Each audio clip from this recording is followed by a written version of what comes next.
My neighbor called the police on me for the 14th time in 6 months, claiming my radio was disturbing the peace. When Officer Bennett knocked on my door at 9:47 p.m. on March 15, 2024, I could see Karen Mitchell standing on her porch across the street, arms crossed, that self-satisfied smirk on her face. She thought she'd finally won. She had no idea that the broadcast coming from my garage was about to save a child's life and destroy every lie she'd spent 2 years building. What happened in the next 48 hours would cost her everything she'd been scheming to steal. Let me take you back to where this really started, because Karen's war against me wasn't about noise. It never was. I'm Richard Morgan, 68 years old, United States Army veteran, retired after 32 years of service. 20 of those years I spent as a communications specialist, operating radio equipment in places most people have never heard of. When my wife Linda died 3 years ago from pancreatic cancer, this house at 847 Maple Drive became both my refuge and my prison. We'd bought it in 1998 for $89,000. Now it's worth $780,000, according to the latest assessment. Paid off completely in 2019, 6 months before Linda got her diagnosis. The house sits on half an acre in Riverside Heights, a quiet suburb 30 minutes outside Denver. White picket fence that Linda insisted on. 2-car garage that I converted into my radio station. 3 bedrooms, 2 bathrooms, hardwood floors throughout. Everything Linda and I had worked for, saved for, built together over 46 years of marriage. After she passed, the house felt too big, too empty. The silence was unbearable. That's when I remembered my old hobby from my army days, amateur radio. Ham radio, as most people call it.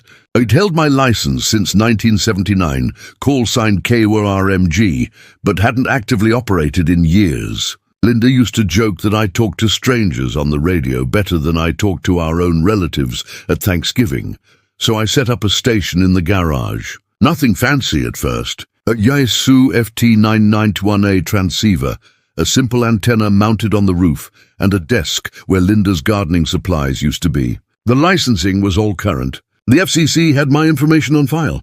Everything was completely legal, completely by the book. Operating hours within residential limits. Power output well below maximum allowed levels. I even had the electrical inspection completed to make sure I wasn't creating any interference with household systems.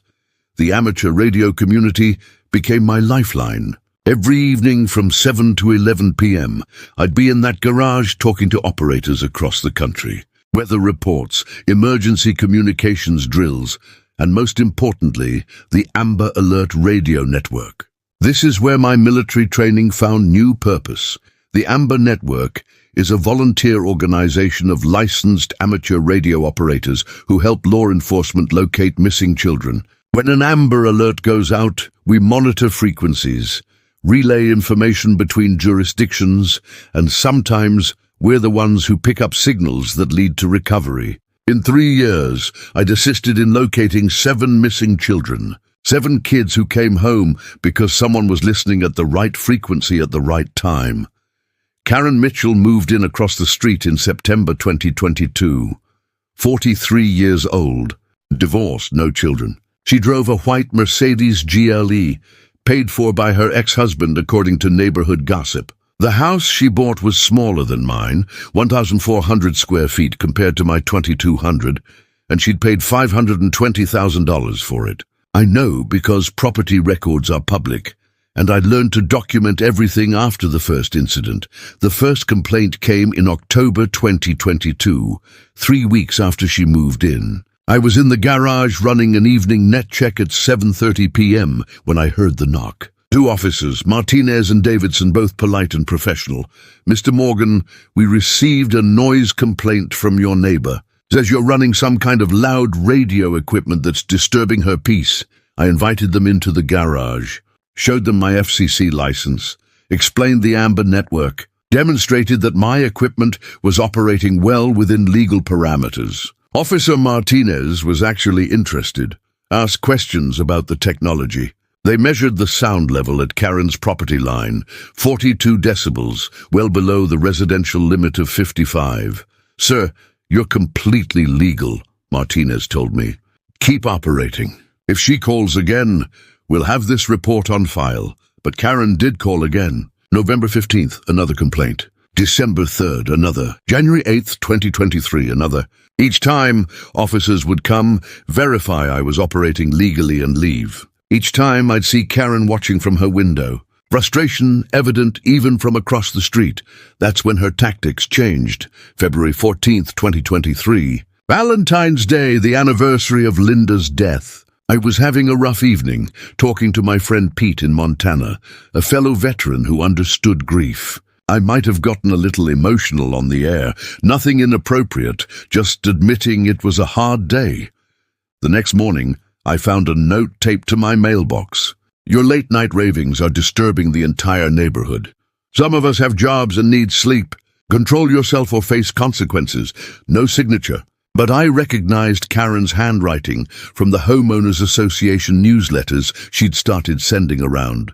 Trying to get herself elected to the board, March 2023, she escalated. I came home from the VA hospital after a routine checkup to find code enforcement at my door. Someone had filed a complaint that I was operating a business from my residence without proper zoning permits. "Sir, are you running a commercial radio station?" the inspector asked. "No, it's amateur radio." "Completely non-commercial?" "I'm a licensed operator, FCC regulated." I showed him the documentation. He inspected the garage, verified everything was to code, and closed the complaint as unfounded. But it cost me 3 hours and a lot of stress. April 2023, Karen tried the Homeowners Association route. She drafted a proposal to ban high-frequency communications equipment from residential properties, claiming it caused interference with medical devices and created electromagnetic pollution. The proposal failed. 12 homeowners voted against it, including Tom and Sarah Henderson next door, who'd become good friends. Tom was former Navy, understood the value of emergency communications. But Karen's campaign had planted seeds of doubt. I noticed some neighbors started avoiding eye contact, probably wondering why this old man was causing so much controversy. That's when I realized Karen wasn't just annoyed by noise. She wanted something else. The clue came in May 2023. I was getting my mail when I overheard Karen talking to a real estate agent on her front lawn. "They didn't see me behind my truck. The property across the street would be perfect for expansion," Karen was saying. "Half an acre, mature trees, prime location. If I could acquire it, combine it with mine, I'd have nearly an acre. Property value would double. Has the owner indicated interest in selling?" the agent asked. "Not yet. But he's old, widowed, no family nearby." These situations have a way of resolving themselves. I stood there frozen, understanding finally clicking into place. Karen wasn't trying to stop my radio operation. She was trying to drive me out of my house. I started documenting everything after that. Every complaint, every interaction, every incident. I bought a Ring doorbell camera for $89. Set up a motion-activated camera in the garage for $127. Kept a detailed log with dates, the times and descriptions of every encounter. June 2023, Karen filed a complaint with the FCC, claiming I was operating outside my license parameters. The FCC investigator, a man named Robert Chen, spent 4 hours inspecting my station. "Mr. Morgan, your station is one of the cleanest operations I've seen. Whoever filed this complaint either doesn't understand radio regulations or is deliberately trying to cause you problems." The second one, I told him. July 2023, she tried Adult Protective Services, claimed she'd seen me wandering my yard, confused, talking to myself, showing signs of dementia. The social worker, Janet Rodriguez, came to investigate. "Mr. Morgan, I need to ask you some questions about your daily functioning." We sat in my living room and I calmly explained my routine. Showed her my VA medical records indicating perfect cognitive function. Explained that I talk into a microphone as part of radio operations, which might look like talking to myself from a distance. Sir, there's clearly nothing wrong with your mental capacity, Janet said. I'm closing this case as unfounded. I'm also noting in my report that this appears to be a harassment situation, but the damage was accumulating. Each false report created a paper trail that made me look problematic. Noisy neighbor, possible code violations, complaints to federal agencies, mental health concerns. Karen was building a narrative of an unstable old man who couldn't properly maintain his property or himself. August 2023, I discovered the property lien. Tom Henderson, my neighbor who worked as a real estate attorney, pulled the records for me. Richard, someone filed a mechanic's lien against your property for $15,000. Claims you hired them for roof repairs and didn't pay. Tom, I haven't had any roof work done in 5 years. That's what I figured. This is fraudulent. We need to fight it, but it'll cost you legal fees and time. I hired Tom to handle it. Cost me $3,200 in attorney fees, but we got the lien removed in September. The contractor who'd filed it was someone named Mike Stevens, who happened to be Karen's cousin, according to Tom's investigation. When confronted, Stevens claimed it was a paperwork error and withdrew the lien. No charges were filed, but I was out $3,000 and my property title had been clouded for 6 weeks. September 2023. Karen got elected to the Homeowners Association board. 3 positions were open, and she ran unopposed for one of them. Her first motion as a board member was to implement quiet hours from 8 p.m. to 8 a.m. with strict enforcement. The motion passed 4-3. Suddenly, my evening radio operations, which I conducted from 7 p.m. to 11 p.m., were partially in violation of HOA rules. I had to adjust my schedule, cutting my available operating time significantly. October 2023, the harassment became personal. Someone egged my house, spray-painted noisy bastard on my fence, slashed 2 of my truck tires in the driveway. Each incident happened between 2 a.m. and 4 a.m. when my cameras had the worst visibility. I filed police reports. Officer Bennett, who'd responded to several of Karen's noise complaints, started to notice the pattern. Mr. Morgan, I think someone's targeting you, he said after the tire slashing incident. Any idea who? I have suspicions but no proof. Keep documenting everything. Sooner or later they'll make a mistake.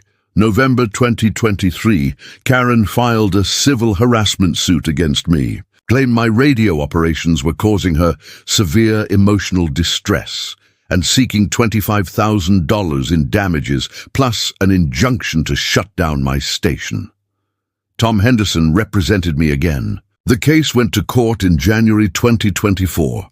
Karen showed up with her attorney, Gerald Walsh, a slick personal injury lawyer from downtown Denver, Your Honor. My client has suffered months of sleep deprivation, anxiety, and disruption to her peaceful enjoyment of her property due to Mr. Morgan's incessant radio transmissions, Walsh argued.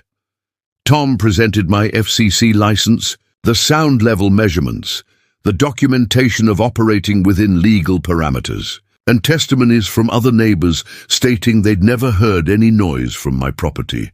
Judge Patricia Coleman was not impressed with Karen's case. Ms. Mitchell, Mr. Morgan is operating completely within federal and local regulations. Your complaints appear to be based on personal animosity rather than actual legal violations. Case dismissed. You're responsible for court costs. Karen had to pay $4,800 in court costs. I thought that would be the end of it. I was wrong. February 2024, exactly 1 year after Linda's death, I came home from visiting her grave to find my garage broken into. Nothing was stolen, but my radio equipment had been tampered with. Wires disconnected, settings changed, my logbook torn up and scattered across the floor. The police investigation went nowhere. No fingerprints, no witnesses, no security footage that captured the break-in.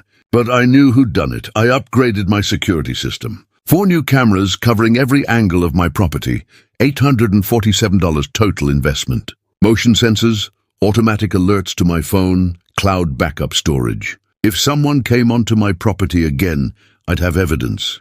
That's when I discovered something that would change everything.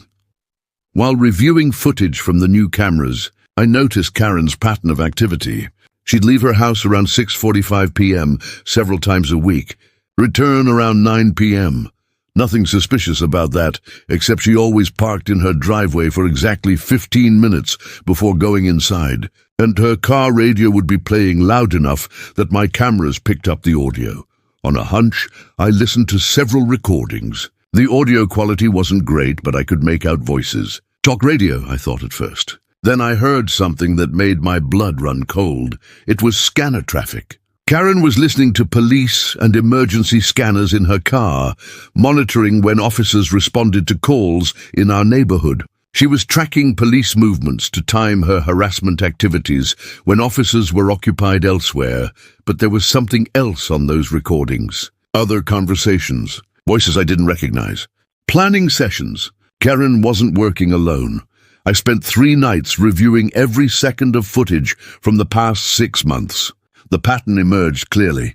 Karen met with the same 2 people repeatedly.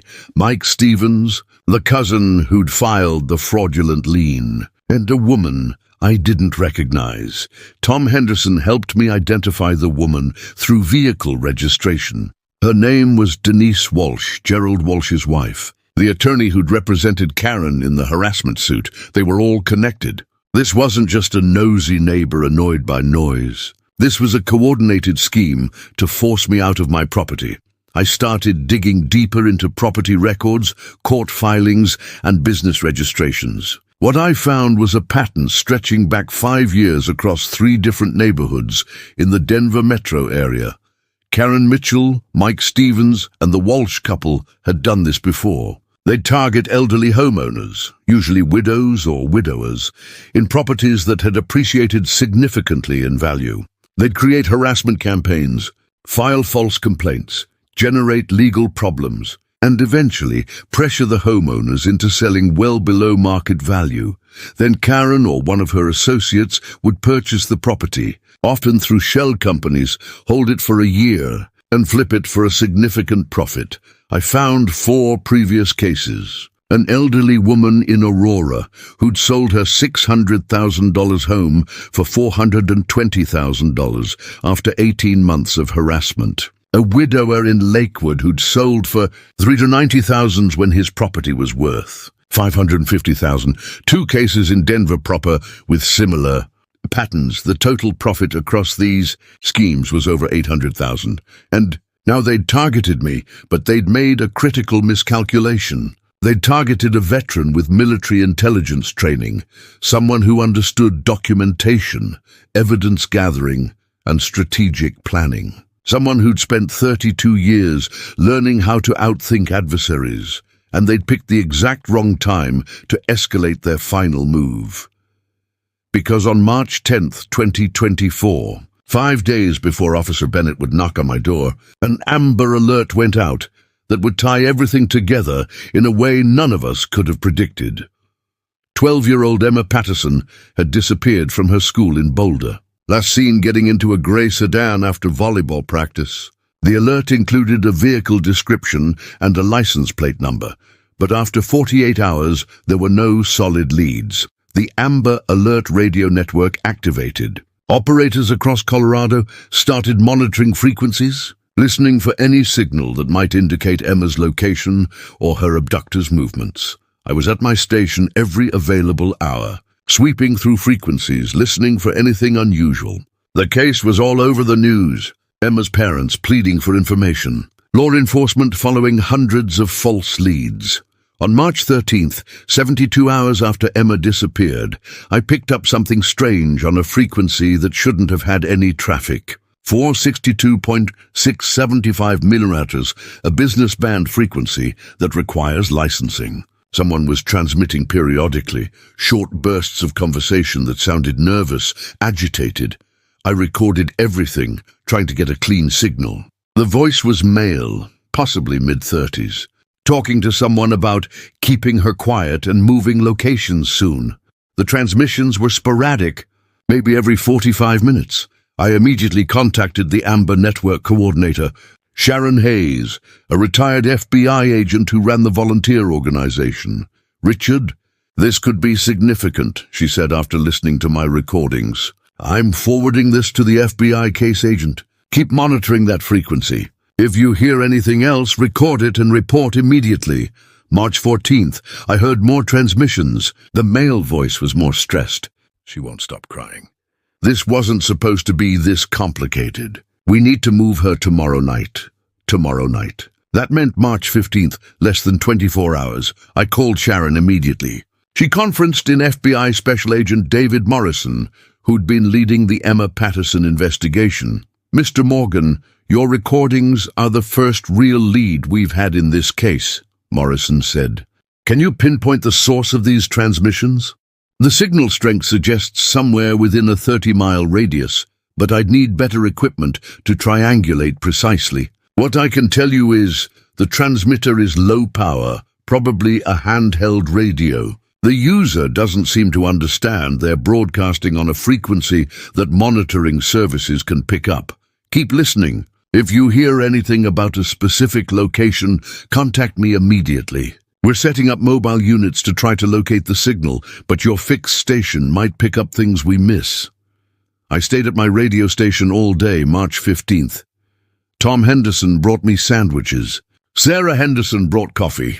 The neighborhood knew something important was happening, but I couldn't tell them details.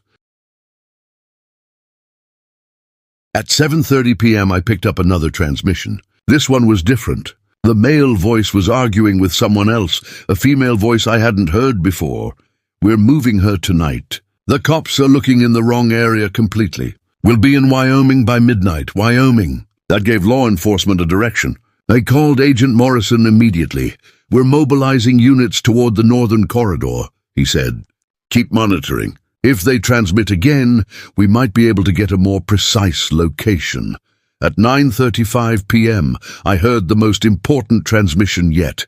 "I'm at the storage facility now. Unit 247. She's still in the van. We're loading the supplies now, then we're heading north on I-25, a storage facility. Unit 247, I-25 north." That was actionable intelligence. I called Morrison, but his line went to voicemail. He was probably already in a vehicle coordinating the search. I called Sharon Hayes. "Richard, the FBI is moving on several locations. Your information has been invaluable. Keep that frequency open in case there are more transmissions." At 9:47 p.m., someone knocked on my door. I looked at my Ring camera. Officer Tyler Bennett, the same officer who'd responded to Karen's noise complaints multiple times. Behind him, I could see Karen Mitchell on her porch across the street, arms crossed, wearing that familiar, self-satisfied expression. Another noise complaint. The 14th one in 6 months. Karen had timed it perfectly, calling in a complaint during one of the most critical moments of my life, trying to disrupt my monitoring at exactly the wrong time. I opened the door, frustrated but trying to stay calm. "Mr. Morgan," Officer Bennett started, then he paused. He could hear the radio traffic coming from my garage, and unlike every other officer who'd responded to Karen's complaints, Tyler Bennett recognized what he was hearing. "Is that transmission what I think it is?" he asked, his tone completely changed from the usual noise complaint routine. "Officer Bennett, I'm monitoring the Emma Patterson case for the Amber Network. The FBI has my contact information. I've provided several critical leads in the last 48 hours. Bennett's eyes widened. "The girl who disappeared from Boulder. We've been following that case. Every department in the state is on alert. I've been tracking transmissions from someone who appears to be her abductor. FBI Special Agent David Morrison is coordinating the response based on information I've provided." Bennett pulled out his radio. "Dispatch, this is Unit 47. I need you to contact FBI regarding the Emma Patterson case. I'm at a location that's actively monitoring relevant communications." He turned back to me. "Mr. Morgan, can I see your setup?" I led him into the garage. The radio equipment was still active, the speaker playing the quiet hiss of the monitored frequency. My computer screen showed the recording software capturing everything. "This is incredible," Bennett said, looking at the sophisticated monitoring station. "You're running a professional-grade operation here. 32 years in Army communications. I've been volunteering with the Amber Network for 3 years. We've helped locate 7 missing children in that time." That's when the radio crackled again. "Another transmission. We're 10 minutes out from the facility. Once we load up, we're gone. No one's tracking us. They don't even know what vehicle we're in now." Bennett grabbed his radio immediately. "Dispatch, I need you to get FBI Special Agent Morrison on the line now. We have active real-time intelligence on the Patterson abduction." Within 90 seconds, my phone rang. "Agent Morrison, Mr. Morgan, Officer Bennett's dispatch contacted me. You're hearing transmissions right now? They said they're 10 minutes from a storage facility, Unit 247, and they're planning to head north on I-25. That transmission came in at 9:51 p.m. We've identified 3 storage facilities along I-25 north of Boulder. We're moving units to all of them now. Can you keep that frequency open?" "I'm not going anywhere." Officer Bennett was still in my garage listening to everything. "Mr. Morgan, the noise complaint that brought me here was from Karen Mitchell across the street. She's filed 13 previous false complaints trying to shut down my operation." Bennett looked toward Karen's house. She was still on her porch, but her body language had changed. She'd probably noticed Bennett wasn't leaving after the standard 5 minutes of a noise complaint response. "Sir, I'm going to need to address that situation, but right now, you need to focus on this monitoring. I'm staying here as liaison with FBI until this situation resolves." For the next 43 minutes, Officer Bennett and I sat in my garage listening to intermittent transmissions. At 10:34 p.m., we heard the critical one. "Police are at the north entrance. Someone tipped them off. We need to get out now." Then a woman's voice, young, terrified. "Please let me go. My parents are looking for me. Emma Patterson." We were hearing Emma's voice. Bennett was on his radio immediately. "All units suspect is aware of law enforcement presence. They may attempt to flee. Female juvenile is with them and appears to be alive. Agent Morrison called my cell. Richard, we've got them boxed in at Countryside Storage off Highway 287. Your intelligence got us here. We're moving in now." The next transmission we heard was chaos. Shouting, someone yelling FBI, vehicle doors slamming, and then silence. At 10:52 p.m., Morrison called back. "We've got her. Emma Patterson is safe. 2 suspects in custody. Richard, you saved this girl's life." Officer Bennett looked at me with something like awe. "Mr. Morgan, you're a hero." I felt the weight of the last 3 days lift off my shoulders. Emma Patterson was safe. That's all that mattered.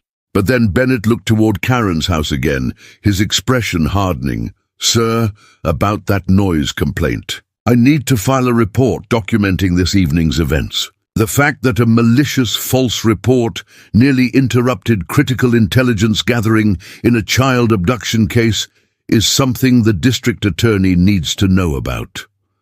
I looked across the street. Karen had gone inside, her porch light off. She had no idea what she'd almost caused. No idea that her 14th harassment complaint had come within minutes of potentially costing a child her life. "Officer Bennett, I need to show you something," I said. "This isn't just about tonight's false complaint. This has been going on for 18 months, and it's part of something much bigger." I pulled out my documentation. 6 months of records, camera footage, evidence of coordinated harassment, the fraudulent lien, the connection between Karen Mitchell, Mike Stevens, and the Walsh couple. The pattern of previous schemes targeting elderly homeowners. Bennett spent 2 hours reviewing everything. At 12:47 a.m., he finally looked up. "Mr. Morgan, this is a criminal conspiracy. This goes way beyond noise complaints. I need to get detectives involved. There's something else you should know," I said. "I have recordings from the past 6 months of Karen monitoring police scanner traffic in her car. She's been timing her harassment activities around when officers are occupied with other calls." I showed him the camera footage and audio recordings. Karen sitting in her driveway, police scanner playing, taking notes. "That explains why we could never catch whoever was vandalizing your property," Bennett said. "She was coordinating the timing to avoid police presence. She called in tonight's noise complaint at exactly 9:45 p.m. because she knew you'd be tied up responding, unable to quickly verify that I was doing something critical. She's been watching my patterns, knowing I'm most active between 7 and 11 p.m. Bennett's jaw was clenched. She almost prevented us from saving Emma Patterson because she wanted to harass you during your most important operating hours. That's exactly right. Mr. Morgan, I'm calling Detective Sarah Williams. She handles fraud and conspiracy cases. This needs to be investigated properly. At 1:15 a.m. on March 16th, Detective Williams arrived at my house. She was a sharp woman in her mid-40s, and she listened to everything with growing interest. Mr. Morgan, what you've documented here is extraordinary. Most victims of this type of harassment don't have the training or resources to gather evidence this comprehensively. 32 years in military intelligence teaches you a few things about documentation. I can see that. Here's what I'm seeing.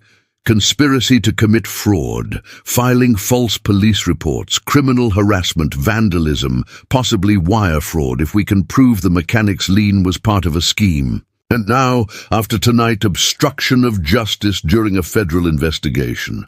What happens next? I get a warrant for Ms. Mitchell's property and records. I investigate her associates, Mike Stevens and Gerald and Denise Walsh, and I build a case that will not only stop them from targeting you, but prevent them from doing this to anyone else. Officer Bennett added, and the noise complaint she filed tonight? That's going in the report as a false police report filed with malicious intent during a critical emergency response situation. The FBI will probably want to add their own charges. Detective Williams left at 2:30 a.m. with copies of all my evidence. Officer Bennett stayed until 3 a.m. taking his own detailed report. Mr. Morgan, you're going to be in the news when this Emma Patterson story breaks. The FBI will want to recognize your contribution. That's going to put a spotlight on everything, including Ms. Mitchell's harassment campaign. Good, I said. Let everyone see what she's been doing. Bennett smiled. Get some rest, sir. You've earned it. I tried to sleep, but my mind was racing. Emma Patterson was safe. That was the most important thing. But Karen's scheme was about to unravel completely, and I had a feeling she had no idea what was coming. The next morning, March 16th, I woke up to my phone ringing constantly. News outlets wanted interviews about my role in Emma's rescue. The FBI wanted me to come in for a formal debriefing. Sharon Hayes from the Amber Network called to congratulate me. Richard, you're all over the news. Every station is calling you a hero. I looked out my front window. There were 2 news vans parked on the street. Reporters were setting up cameras, and across the street, Karen Mitchell was standing on her porch, staring at the media presence with an expression of pure confusion and growing horror. She'd called in a noise complaint last night, expecting to harass me one more time. Instead, she'd inadvertently spotlighted herself at the exact moment when I became a local hero. The trap was closing, and she'd walked right into it. At 10 a.m., I gave an interview to Channel 7 News, standing in my driveway.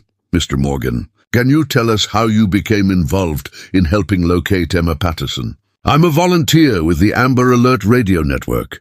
We're licensed amateur radio operators who assist law enforcement in locating missing children. When Emma disappeared, I monitored frequencies and picked up transmissions that ultimately led to her location. We understand you were operating your station when police responded to a noise complaint last night. Is that correct? Yes. It was the 14th noise complaint filed against me in 6 months by a neighbor who's been conducting a harassment campaign to try to force me out of my property. The complaint came in at exactly 9:45 p.m. while I was monitoring critical transmissions about Emma's location. The reporter's eyes widened. That was clearly a bigger story than she'd expected. A harassment campaign. Can you elaborate? For the past 18 months, my neighbor Karen Mitchell has filed numerous false complaints. Hired someone to file a fraudulent lien against my property, filed a baseless civil suit, and coordinated with associates to pressure me into selling my home below market value. Last night's false police report came within minutes of potentially disrupting intelligence that helped save a child's life. I could see Karen on her porch, her face bright red. She started to walk toward us, but Tom Henderson, who'd been watching from his yard, intercepted her. The reporter continued.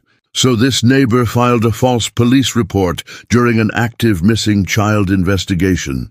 The investigation is ongoing, and I can't comment on specific charges.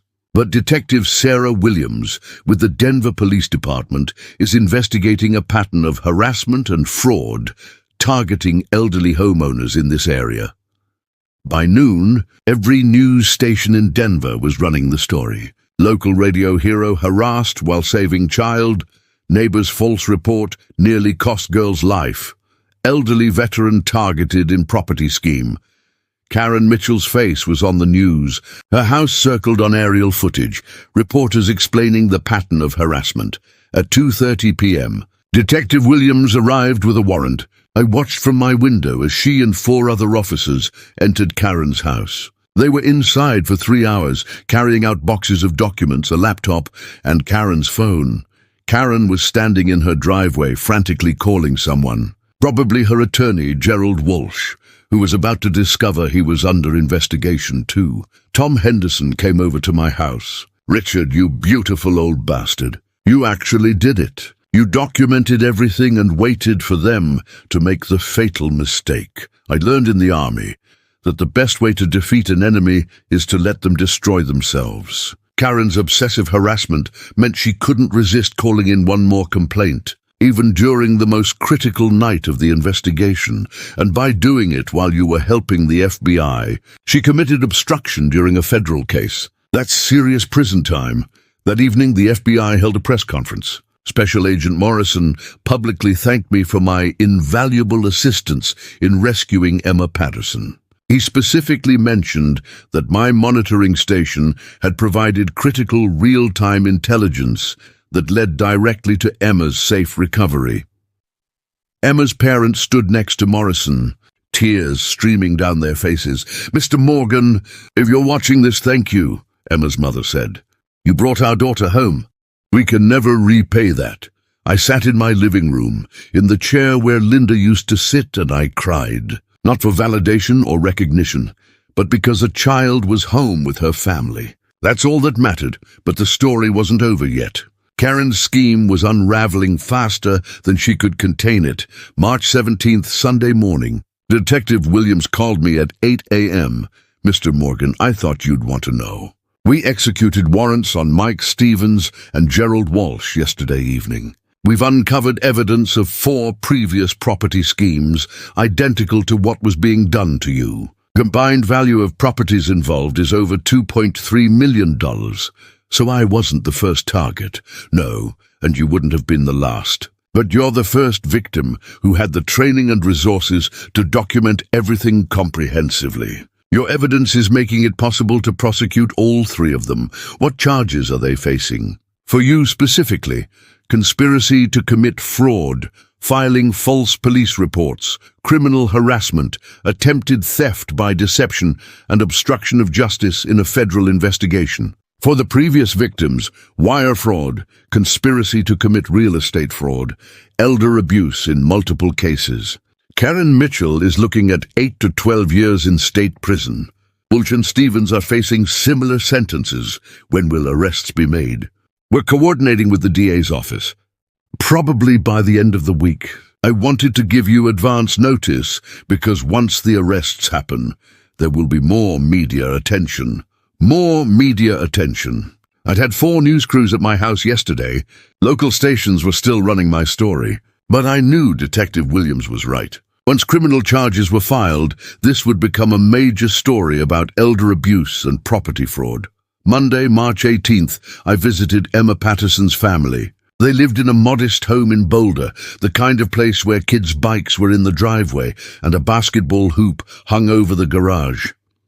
Emma's mother, Jennifer, answered the door. When she saw me, she immediately hugged me.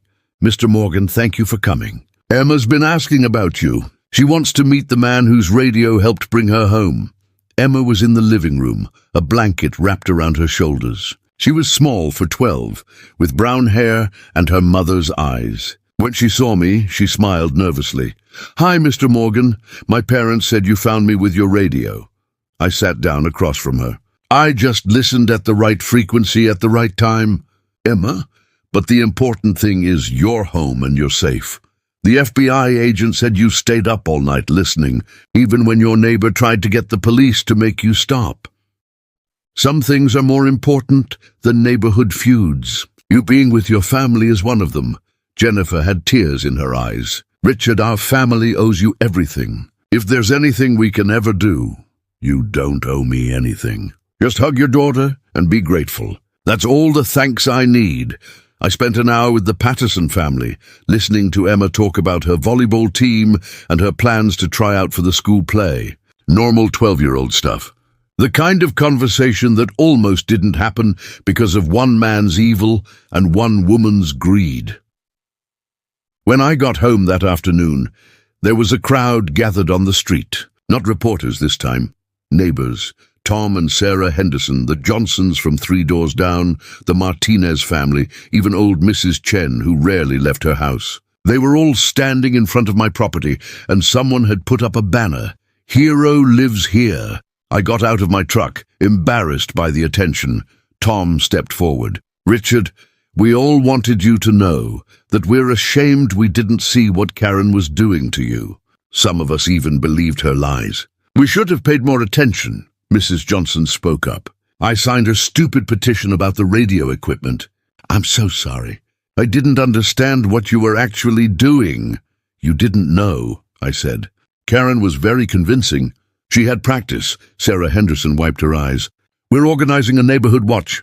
If anyone tries to target one of our residents again, we'll all be looking out for each other."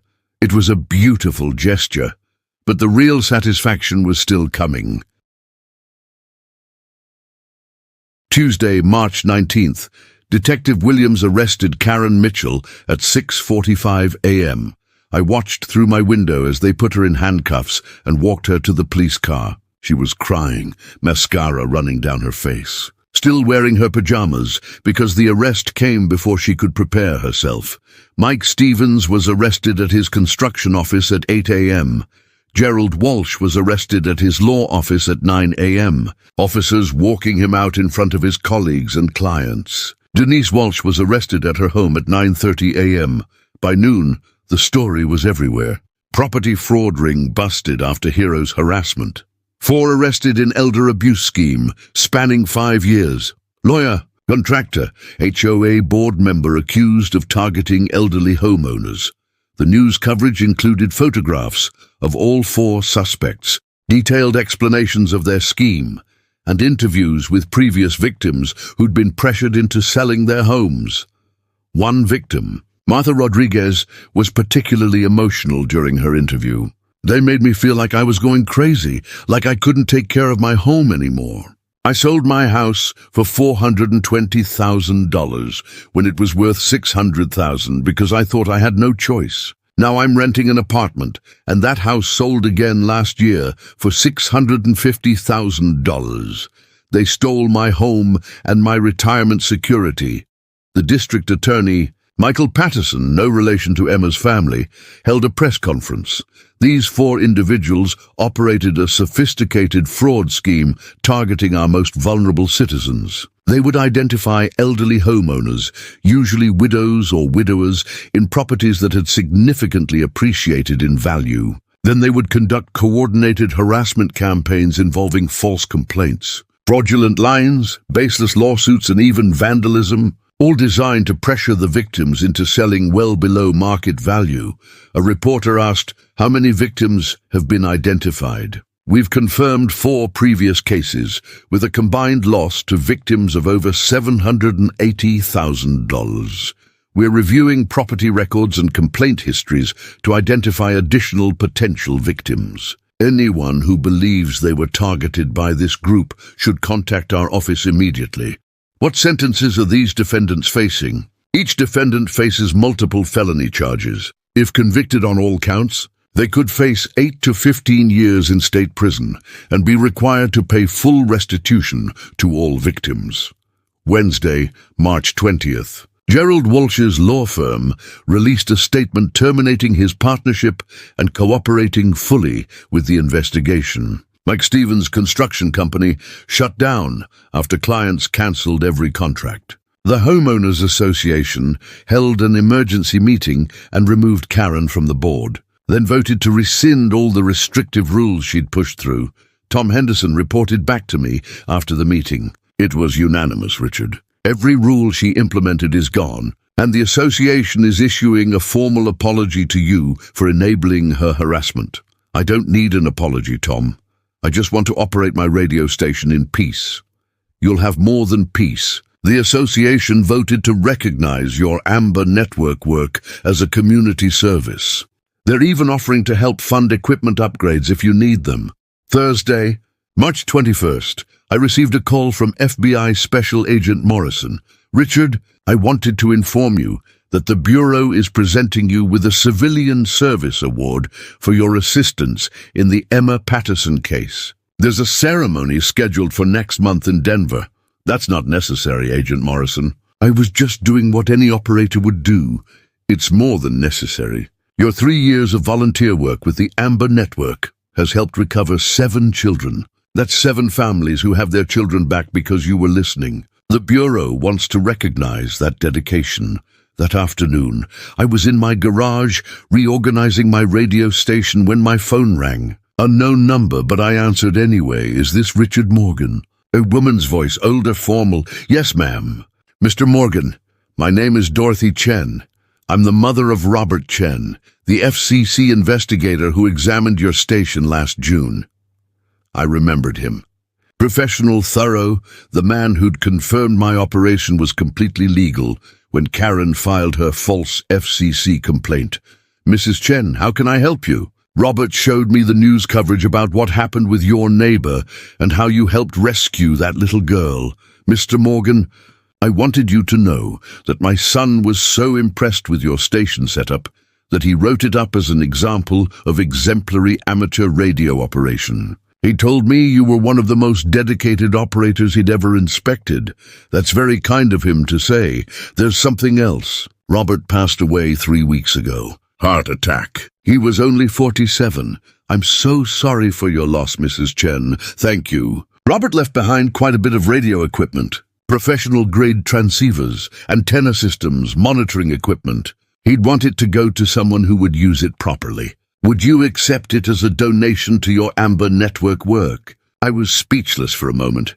Mrs. Chen, that's incredibly generous. Robert believed in what you were doing. He told me that operators like you represent the best of the amateur radio community. If his equipment can help you save more children, that would honor his memory. The equipment arrived Friday afternoon. A truck delivered 6 large boxes containing over $30,000 worth of radio gear. I spent the evening cataloging everything, tears in my eyes, grateful for the generosity of a man I'd met only once. Saturday, March 23rd, exactly 1 week after Emma Patterson's rescue, I was in my garage installing some of the new equipment when Detective Williams called. Mr. Morgan, I have updates you'll want to hear. Karen Mitchell's attorney attempted to negotiate a plea deal. The DA rejected it. They're going to trial on all charges. Why reject a plea deal? Because during our investigation, we discovered something that changes everything. Karen wasn't just trying to steal your property. She was planning something much worse. My chest tightened. What did you find? We recovered her computer and found detailed research on how to contest a will when someone dies without clear beneficiaries. She'd been looking into how long it takes to have someone declared legally dead when they go missing. She'd researched accidents that look natural, and she'd been in contact with someone who specializes in estate liquidation. The implication hit me like a physical blow. She was planning to kill me.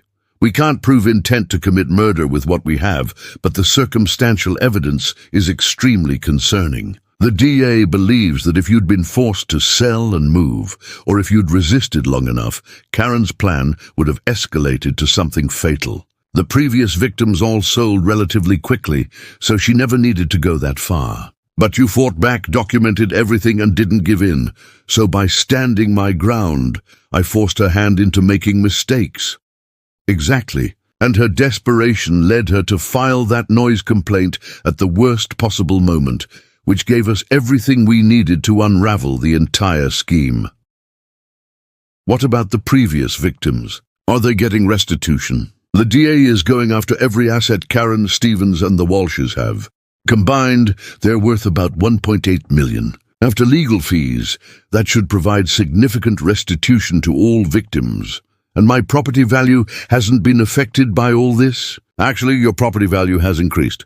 The publicity around your heroism and the neighborhood's response has made Riverside Heights one of the most desirable areas in the county. Your house is now assessed at $820,000. You've gained $40,000 in value while Karen lost everything. Sunday, March 24th, I attended church for the first time since Linda died. The pastor mentioned my role in Emma's rescue during his sermon, talking about ordinary people doing extraordinary things. The congregation gave me a standing ovation. I sat there embarrassed but grateful, feeling Linda's presence somehow. After the service, a man approached me. He was in his 70s, dignified, wearing a suit that had seen better days. "Mr. Morgan, I'm Henry Walsh, Gerald Walsh's father." I tensed. Not sure what to expect. I wanted to apologize to you for what my son did. I raised him better than that. I don't know when he lost his moral compass, but what he did to you and those other families is unforgivable. Mr. Walsh, you're not responsible for your son's choices. Maybe not. But I'm responsible for trying to make some of it right. My son took advantage of vulnerable people, and I intend to testify against him at trial. I've also liquidated some investments, and I'm contributing to the Victim Restitution Fund. He handed me an envelope. Inside was a check for $50,000 made out to Amber Alert Radio Network.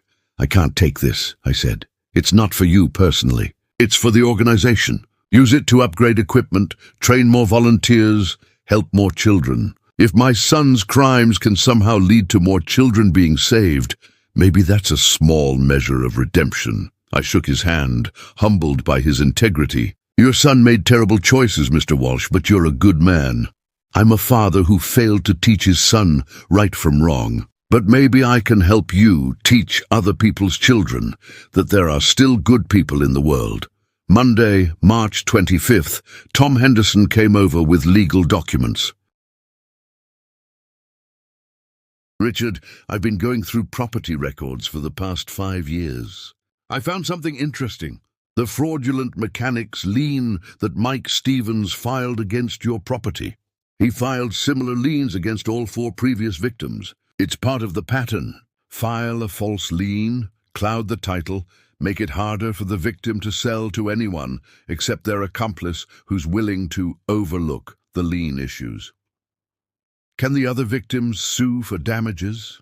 Already in process. I'm representing Martha Rodriguez and 2 others in a civil suit. We're going after Stevens' business assets, his house, everything. And we're using your documentation as evidence because it shows the systematic pattern.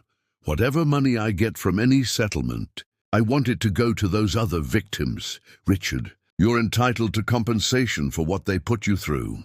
I don't need it. Tom, they stole years of security and peace from those other people. Martha Rodriguez is renting an apartment because of what they did to her. That's who needs the money." Tom smiled.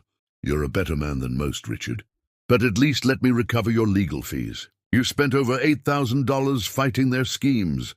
Fine, legal fees. Everything else goes to the other victims." Tuesday, March 26th, Sharon Hayes from the Amber Alert Network called. "Richard, I wanted to give you advance notice. We're recognizing your work at our annual conference in May. You'll be receiving the network's highest honor, the Guardian Award. Only 12 people have received it in our 20-year history. Sharon, I don't need awards. This isn't about what you need. It's about showing other volunteers that dedication and skill matter. Your work saved Emma Patterson, but your 3 years of service helped save 6 other children before her. Young operators need to see that this work has meaning and purpose. If it helps recruit more volunteers, I'll be there. Good. And Richard, bring a guest. You shouldn't have to stand up there alone. I thought about that. Who would I bring? Linda was gone. I didn't have children. Most of my army buddies had scattered across the country or passed away. Then I realized who I wanted there. Tom and Sarah Henderson. The neighbors who'd stood by me, helped me fight, believed in me when others doubted. Wednesday, March 27th, Emma Patterson's parents called and asked if I'd come to Emma's school. She was giving a presentation about her experience to her class, and she wanted me there. I drove to Boulder that afternoon. Emma stood in front of her 6th grade classmates, confident and brave. When I was taken, I was really scared. I didn't know if anyone would find me. But there are people who volunteer their time to help find missing kids. Mr. Morgan is one of those people. He listened to his radio for 3 days straight until he heard something that helped the FBI find me. She looked at me. Mr. Morgan saved my life, and he didn't do it for money or to be famous. He did it because he believes kids should be safe and families should be together. That's a real hero, the class applauded. Emma's teacher, Mrs. Anderson, wiped tears from her eyes. Mr. Morgan, would you tell the students about what you do? I stood up, suddenly nervous, in front of 36 graders. I operate a radio that lets me talk to people all over the country. When a child goes missing, volunteers like me listen on special frequencies in case we hear something that might help find them. It's like being a detective. But instead of looking for clues with your eyes, you listen with your ears. A boy raised his hand. Do you get paid for this? No, I volunteer. I do it because I believe every child deserves to come home safely. A girl in the back asked, weren't you scared when the bad man was talking on the radio? I wasn't scared for me. I was scared for Emma. I knew that if I didn't listen carefully and report everything I heard, she might not come home. That made me focus on doing my job right. After the presentation, Emma hugged me. Thank you for bringing me home, Mr. Morgan. You're welcome, Emma. Stay safe, okay? Thursday, March 28th, the preliminary hearing for Karen Mitchell and her co-conspirators took place. I attended as a witness. Karen looked terrible. Orange jumpsuit, hair unwashed, no makeup. This was a woman who'd prided herself on her appearance, and now she looked broken. The prosecutor, Assistant DA Rebecca Foster, presented evidence methodically. My documentation, police reports, the fraudulent lien, recordings of Karen monitoring police scanners, evidence of coordination with Stevens and the Walshes. Karen's attorney tried to argue that she was just a concerned neighbor who'd filed legitimate complaints. Judge Coleman wasn't buying it. Counselor, your client filed 14 complaints, all of which were found to be baseless. She coordinated with associates to file fraudulent liens. She monitored police scanners to time harassment activities. And she filed a false police report during an active FBI investigation that nearly prevented the rescue of a kidnapped child. This isn't a concerned neighbor. This is a criminal conspiracy. Karen started crying. Not gentle tears, but loud, gasping sobs. The judge was unmoved. Bail is revoked. Defendants will remain in custody until trial. Karen's sobs grew louder as deputies led her away. Part of me felt satisfaction, but mostly I just felt tired. This woman had stolen 18 months of my peace, had tried to drive me from my home, and had almost cost Emma Patterson her life. Justice was being served, but it didn't erase what had been done. Friday, March 29th, 2 weeks after Emma's rescue, I was in my garage doing routine maintenance on my radio equipment when my phone rang. Richard Morgan? Yes? This is David Martinez. I was Officer Martinez 2 years ago when I first responded to a noise complaint at your house. I'm Detective Martinez now. Congratulations on the promotion, Detective. I wanted to call you personally because I've been assigned to review all the noise complaints filed against you. The department is conducting an internal investigation into why 14 complaints were responded to without anyone recognizing the pattern of harassment. Detective, your officers were professional every time. They verified I was operating legally and documented it. The system worked. The system should have caught this sooner. After the third or fourth complaint, someone should have flagged it as potential harassment. I'm recommending changes to our complaint handling procedures to prevent this from happening to anyone else. That's good to hear. There's something else. The department wants to do a feature on you for our community newsletter, highlighting citizens who make a difference. Would you be willing to be interviewed? If it helps people understand what Amber Network volunteers do, yes. Saturday, March 30th, I spent the day in my garage with the door open, working on my radio station. Neighbors walked by and waved. Some stopped to chat. The Johnson kids asked if they could see the radio equipment. I gave them a tour, explained how the frequencies worked, showed them the computer setup that recorded transmissions. "This is so cool," the older boy said. Can you really talk to people all over the world?" "All over the world," I confirmed. "And sometimes those conversations help bring children home safely." That evening, Tom and Sarah Henderson came over for dinner. Sarah had made pot roast, Linda's favorite. "I thought you might like some company," Sarah said. "And I wanted to make sure you're eating properly." We sat at my kitchen table, the same table where Linda and I had shared 46 years of meals. "You miss her?" Tom said. It wasn't a question. "Every day. But working with the Amber Network, helping find children, it gives me purpose." "Linda would have been proud of that. She would have been proud of everything you've done," Sarah said. "Standing up to Karen, documenting everything, saving Emma, that took courage." "It took stubbornness," I corrected. "I'm just too ornery to let someone push me around." Sunday, March 31st, I went back to Emma's house for Sunday dinner. It became a tradition over the next few months. The Pattersons essentially adopted me as honorary family. "You don't have to keep inviting me," I told Jennifer. "Richard, you're part of our family now. You brought our daughter home. That makes you family forever." Emma showed me her grades. I got an A on my science project. I did it on radio waves and how they're used for communication. "That's wonderful, Emma. My teacher said I should enter it in the district science fair." "Will you help me prepare?" "I'd be honored." Monday, April 1st, exactly 1 month after the rescue, the trial date was set. August 15th, 2024. Karen Mitchell, Mike Stevens, Gerald Walsh and Denise Walsh would face a jury on multiple felony charges. Detective Williams called with updates. "Richard, we've identified 2 more potential victims from 7 years ago. The scheme goes back further than we thought. Total number of victims is now 6, with combined losses over $1.1 million. Are those victims being contacted?" "Yes, and they're being added to the restitution claims. Your documentation was the key that unlocked everything. Without your meticulous records, we might never have seen the full pattern." Tuesday, April 2nd, the FBI ceremony took place. Special Agent Morrison presented me with the Civilian Service Award in front of a room full of law enforcement officials, Amber Network volunteers, and Emma's family.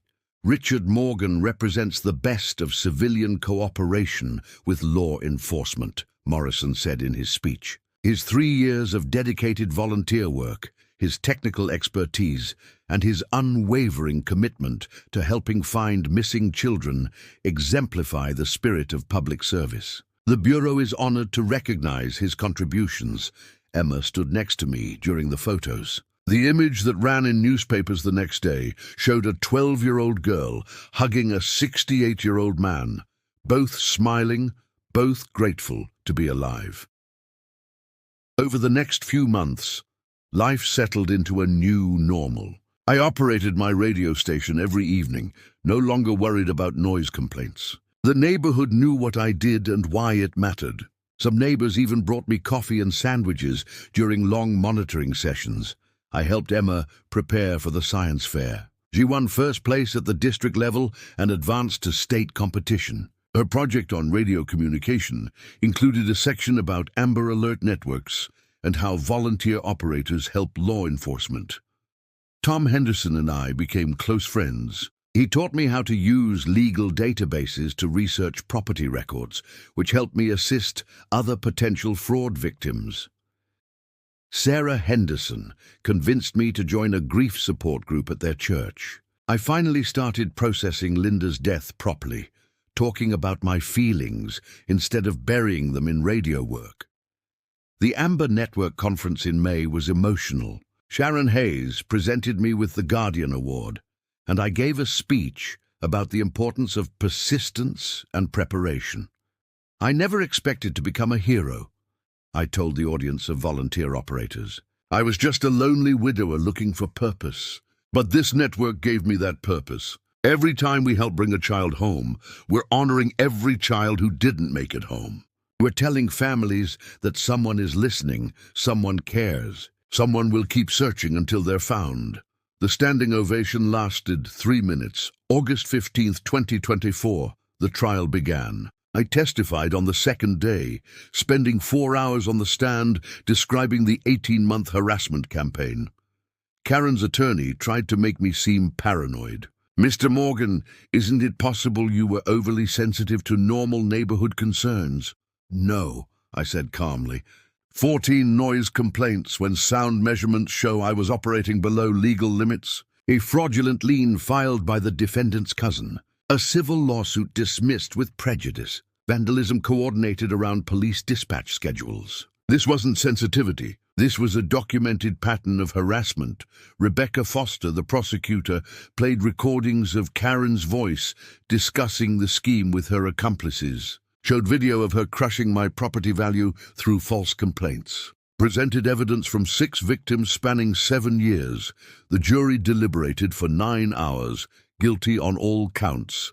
Karen Mitchell, 8 years in state prison, $340,000 in restitution. Mike Stevens, 7 years in state prison, $280,000 in restitution. Gerald Walsh, 10 years in state prison, $420,000 in restitution, disbarred permanently. Denise Walsh, 6 years in state prison, $180,000 in restitution, combined restitution, $120,000 to be distributed among 6 victims.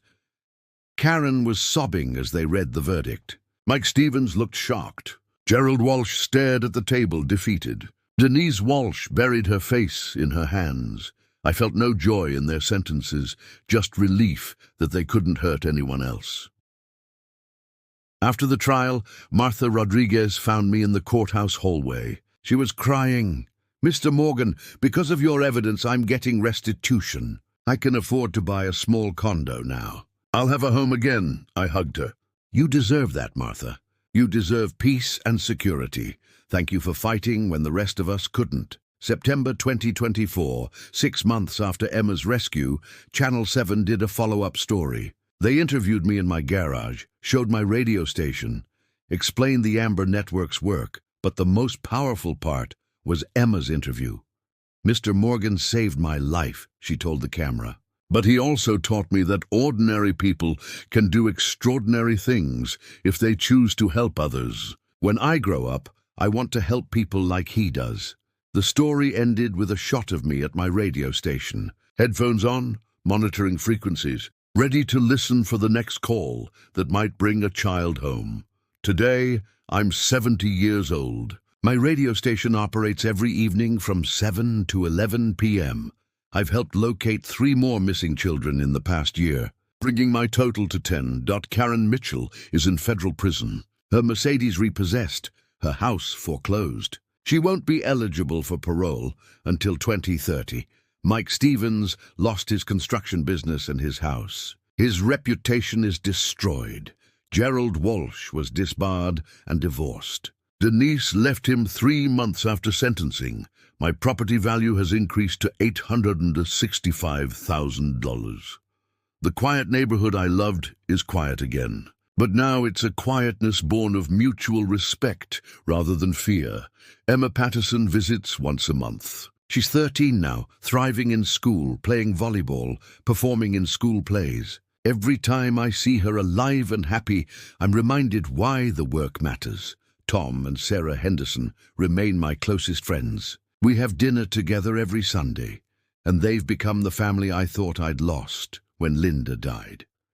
The Amber Alert radio network continues to grow. Henry Walsh's $50,000 donation funded equipment upgrades for 12 volunteer stations across Colorado. We've trained 47 new operators in the past year, sometimes late at night. When I'm sitting in my garage with headphones on, scanning frequencies, I think about Karen's final words at sentencing. "I just wanted a better life," she'd said. Tears streaming down her face. The judge's response was perfect. "You wanted a better life at the expense of people who'd already built one through hard work and sacrifice. That's not ambition, Ms. Mitchell, that's theft. I don't hate Karen. I pity her. She had everything she needed, a nice home, financial security, a community, but it wasn't enough.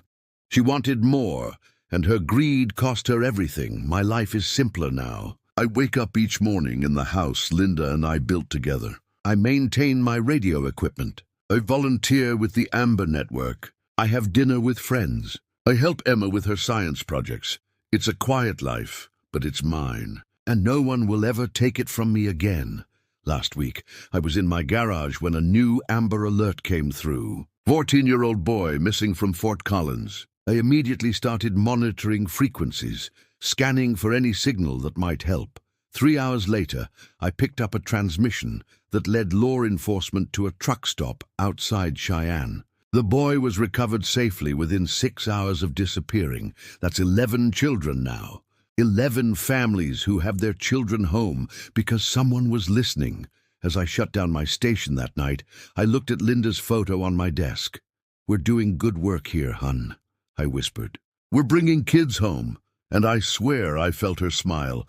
Karen Mitchell wanted to steal my home, my peace and my purpose. Instead, her greed and malice led to her own destruction and somehow made my life richer. She called the police on my noisy radio. The officer knocked, and then he heard the broadcast he'd been searching for all week. That was the night everything changed. That was the night justice came knocking, and that was the night. Karen Mitchell learned that some people can't be pushed around, can't be intimidated, and will never stop fighting for what's right. I'm Richard Morgan. I'm 70 years old. I operate a radio station from my garage, and I'm still listening.